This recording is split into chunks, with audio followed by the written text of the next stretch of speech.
All right, good afternoon, everyone, and thank you all so much for joining us out here today at NASA's Kennedy Space Center.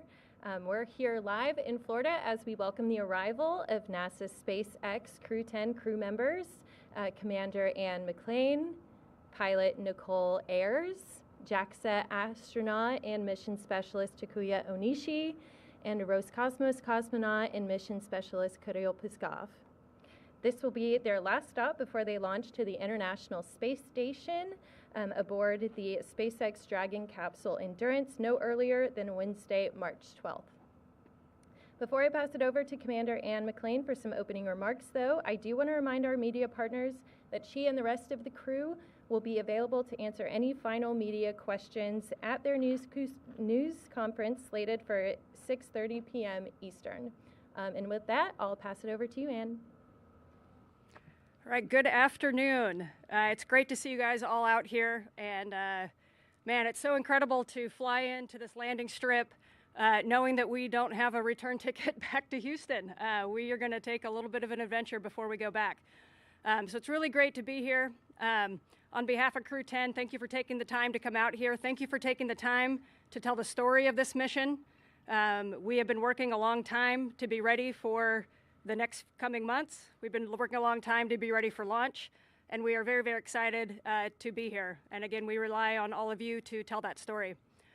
So Reagan briefly introduced my crew, but just one more time to my left, this is Takuya Onishi. He's one of our mission specialists, an astronaut from the Japan Aerospace Exploration Agency.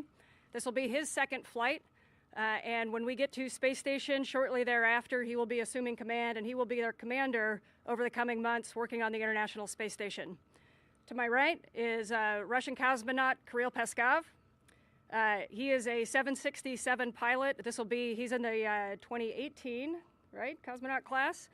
And this will be his first space flight. And both of these gentlemen are 767 and a 757 pilots as well. To my far right is Nichole Ayers, a major in the U.S. Air Force and an F-22 pilot, and she will be the pilot of the Dragon this week. And again, my name is Anne McClain. I am incredibly humbled and grateful and honored to be serving as commander of Crew-10 on this mission. I'm a colonel in the Army, and my background is on helicopters, so this is going to go just 1 or 2 knots faster than what I'm accustomed to for my background. And we are very excited to be part of NASA's Commercial Crew program. This program has proven to be able to provide safe, reliable, and cost-effective shuttling service of us back and forth to the International Space Station. And as I flew in today, I was reflecting on the difference between my last flight and now when it comes to the Commercial Crew program. In early 2019, those of you that watched the first uncrewed flight of the Dragon test that got to space station, my crewmates and I were lucky enough to open the hatches and float into that vehicle for the first time. But even then, to us astronauts, it still seemed like a long time away that we were going to put people on those vehicles and fly them to the International Space Station. And it's only been 6 years. And this is our 10th operational mission for the Commercial Crew program. That is absolutely incredible to me. But one of the things to point out is that, you know, we're not just flying up to space just to fly up to space, right? We are going up to work on the International Space Station. The International Space Station is our massive orbiting national laboratory, okay? And up there we conduct hundreds of science experiments every single day. This is the 25th year that we've had it continuously crewed. The space station, it's about the size of a football field, or for our international partners, soccer pitch. And it was built by human hands all across the world, launched from all over the world, and assembled in low Earth orbit. And that is just phenomenal to me if you just think about the scale of what we're doing up there. And it takes a full crew to continuously crew the space station, both for science and for maintenance. And that is the work that we're looking forward to doing when we get to the space station. We've been in constant communications with Crew-9. Crew-9 has been doing this spectacular mission for the last 6 months. Butch, Sunny, Nick, and Alexei, they've been conducting science, maintenance, and they've been keeping the station running, and we're ready to high-five them, bring them home in the coming weeks. The International Space Station is really an asset for humans all across the world. It provides us a unique vantage point from which we can observe our own Earth.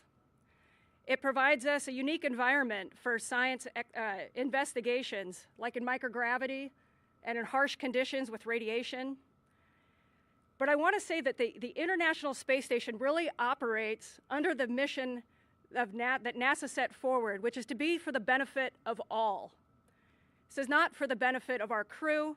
It's not for the benefit of any one country. It is for the benefit of all. The space station and our mission is just as much about the 20-year-old college student in Africa as it is about the teenager growing up in India, looking up at the stars, and all of us. It is not just our mission, it's your mission too. Some of the things that have come out of Space Station in the last 25 years.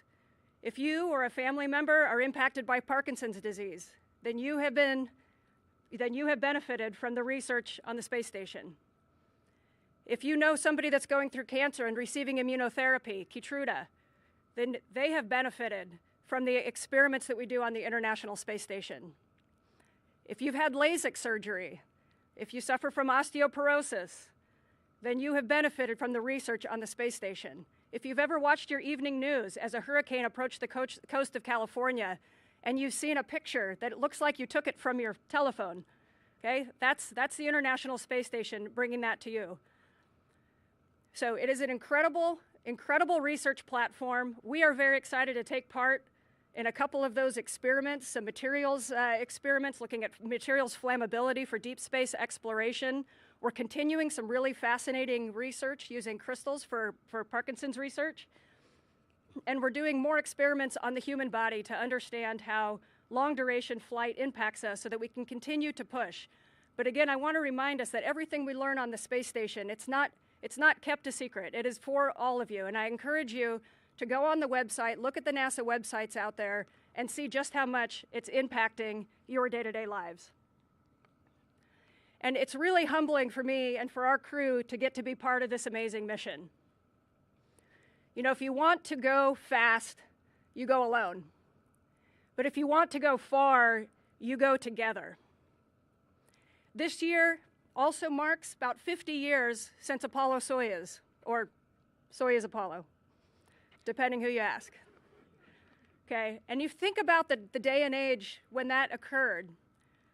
We had two spacecrafts from historically adversarial countries come together in unity in low Earth orbit. Think about the amount of work and the cooperation that took. And that really laid the foundation for what we can do today in spaceflight and on the International Space Station. It is far easier to be enemies than it is to be friends. And it's far harder to build partnerships and build relationships than it is to break them. You can break them in a day. And it's easier to critique than it is to participate. The success of these programs rely on leaders of character from all countries, all walks of life, all agencies, all badges, all companies. Leaders of character, visionaries who wake up every single day and work on a long-term plan for the benefit of all of us. And if Crew-10 could ask one thing of everybody here, it's to do that in your own lives, to build these bridges, to build relationships, to build partnerships, because look at what we do when we work together. It is truly an honor to be here, and it is so humbling to think of all the people over the last 40, 50 years that made this exact moment possible. And again, I want to personally thank the media that took the time to be out here, because you telling the story is what enables our mission. And I know it's hot out here on the tarmac, so I'll get you out of the sun here in just a second.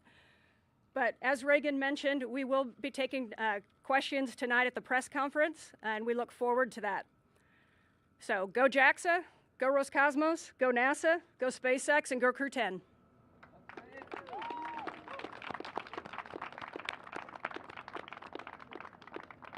All right, thank you so much to Anne and the crew. Really powerful and inspiring message, so thank you so much.